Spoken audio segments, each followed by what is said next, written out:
As we move forward in our look at electrophilic additions, it's worth refreshing our memory about electron delocalization. To begin with, remember that we use double-headed arrows like this to indicate that structures should be combined to produce our overall picture of electronic structure in a molecule.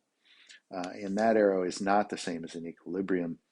Equilibriums are reactions where the compound is actually changing. And we often use different length arrows to indicate the direction the equilibrium is favored. Also, because we're going to be evaluating many resonance forms, it's important to review the principles that we use to evaluate those structures. For instance, if we have forms that are essentially equivalent, then they would contribute equally, but non-equivalent forms would contribute differently to our overall picture of bonding. We saw that in the previous section with the butadiene reaction and the formation of an unsymmetrical allocation.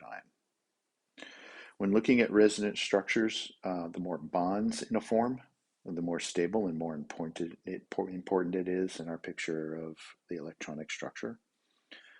Resonance forms must have the same number of electrons. All we're doing is rearranging them in the forms that we draw. Separation of charge raises the energy of a structure. The further apart charges are in a structure, then the less stable and less important it is. In ions, delocalization is especially important, and we've seen that over and over again. And then finally, negative charge is more stable on more electronegative elements. And we can use all of these in combination to make qualitative assessments of different resonance forms.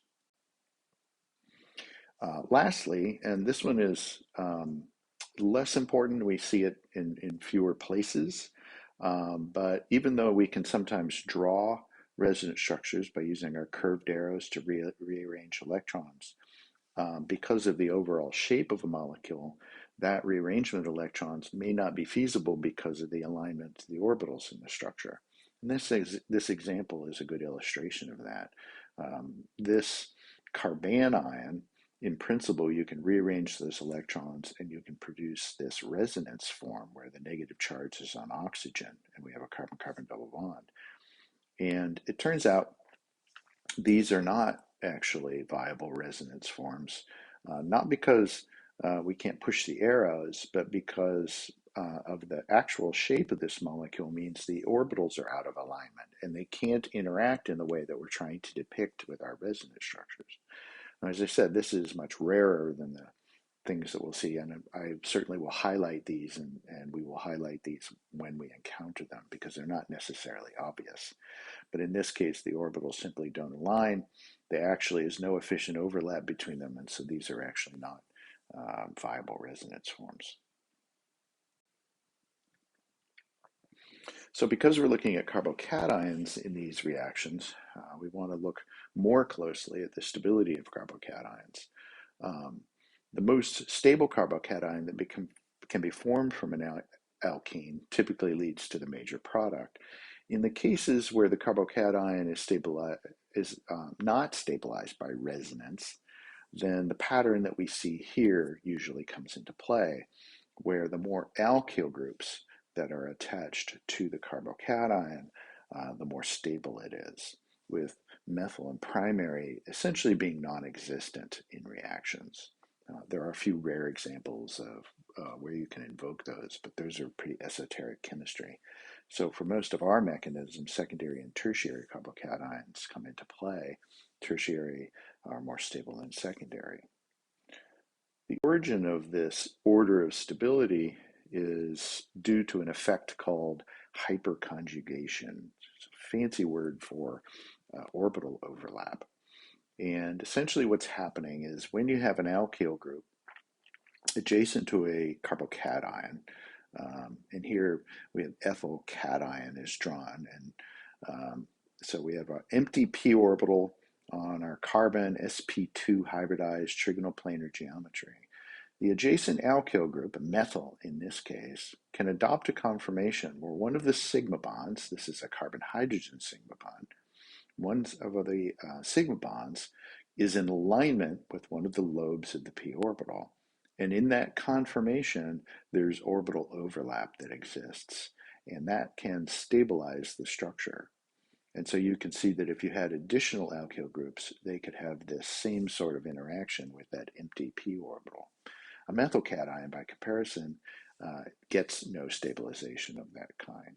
From an orbital point of view, we have a filled sigma bond and an empty p orbital. So a filled sigma bond interacting with an empty p orbital, and we're getting net stabilization of that pair of electrons. So that's called hyperconjugation.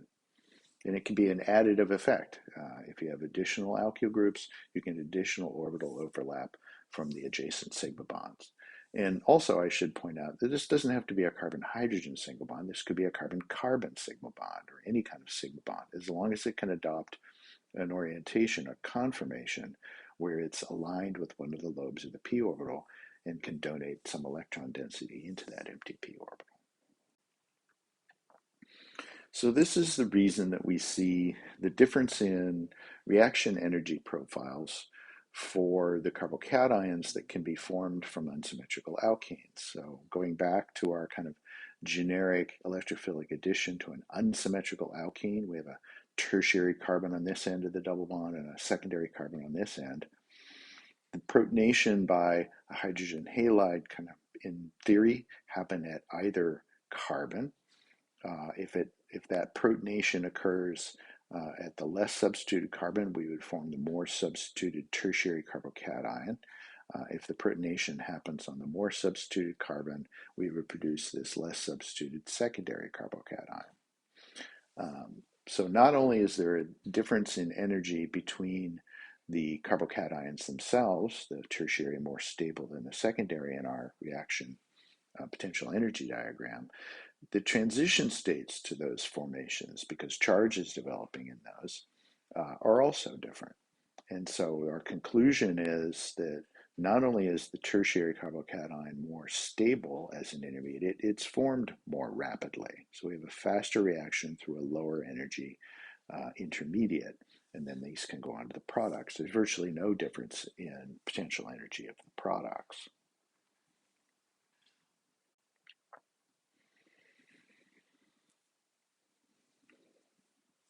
So another aspect of these reactions is how inductive effects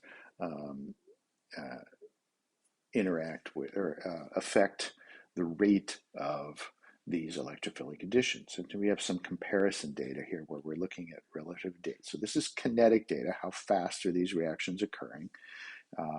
You can force ethylene to react with hydrogen halides, even though that would entail a primary carbocation. As I said, they generally don't occur, but there are a few rare situations where you can make it happen. This is one of those.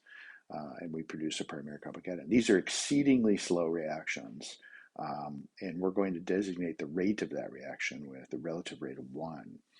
By comparison, if you just look at propene, which produces a secondary carbocation, which would be stabilized by hyperconjugation, that reaction is over 2 million times faster, 2 to the 6th. So enormous difference between these because of the difference in energy of those carbocations. And more importantly, we're looking at kinetic data, the difference in the energy of the transition state to the formation of these.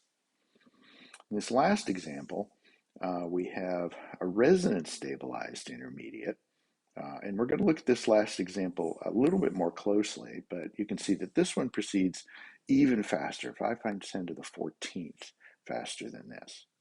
So this was a curious one because in fact, if we look at this oxygen attached to the carbon here, the oxygen should be electron withdrawing from an inductive point of view and destabilize that carbocation, but the lone pairs of electron on oxygen can actually donate, much like the chloride that we saw previously, and give a resonance stabilization. It turns out this resonance overpowers the inductive effect. We'll look at this a little more closely here in a bit.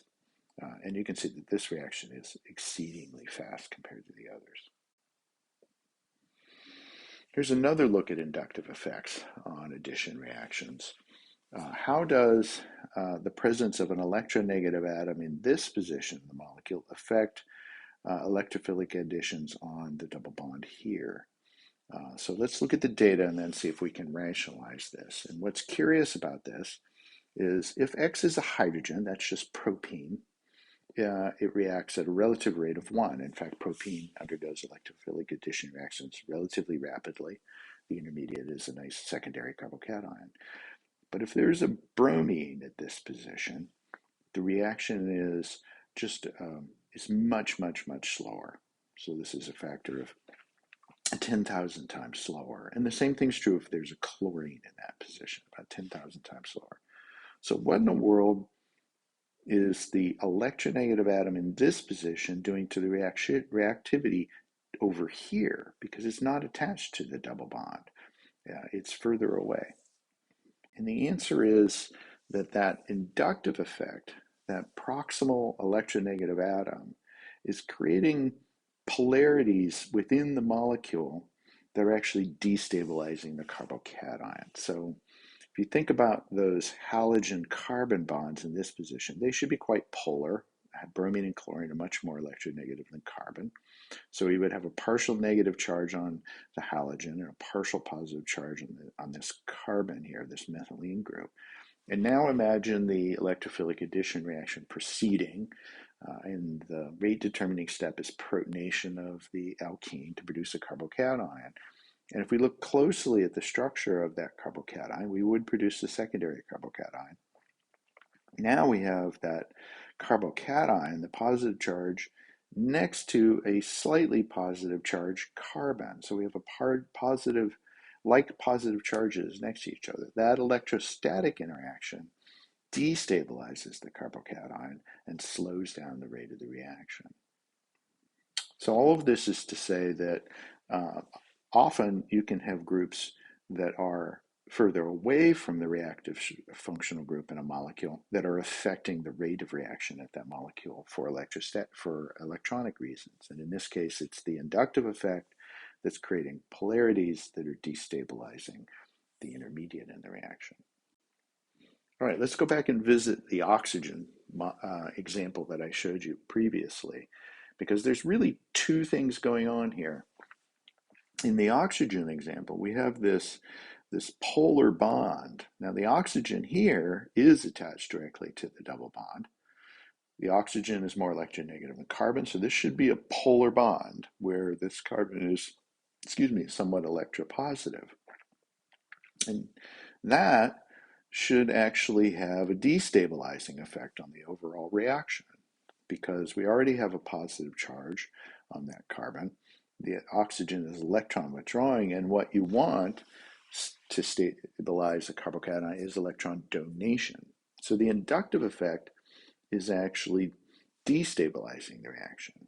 All right, but why does the reaction proceed so rapidly? And the answer is, once it is protonated, then we have the possibility of electron donation by resonance effects. So this oxygen atom can donate a pair of electrons in this sense, and we can draw that second resonance contributor, this one here.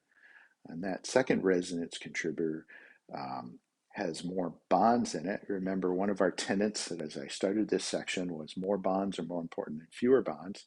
This actually has more bonds. This is a very good resonance structure, even though there's a positive charge on the electronegative atom.